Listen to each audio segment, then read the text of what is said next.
સમાચારમાં આપનું સ્વાગત છે। દાહોદમાં દર વર્ષની જેમ આ વર્ષે પણ ધામધૂમથી ધૂળેટી પર્વને મનાવવામાં આવ્યું હતું। દાહોદમાં દર વર્ષની જેમ આ વર્ષે પણ હોળી પ્રગટાવ્યા પછી બીજા દિવસે ધૂળેટી એટલે કે રંગોનો તહેવાર। રંગોના તહેવારમાં દાહોદવાસીઓએ મન મૂકીને રંગોમાં રંગાઈ ગયા હતા।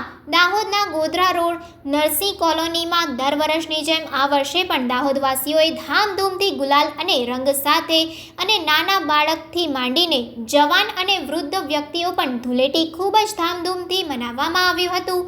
બુરા ના માનો હોલી હૈ કહેતા જાય અને એકબીજાને ગાલ ઉપર રંગ અને ગુલાલ લગાવવામાં આવ્યો હતો।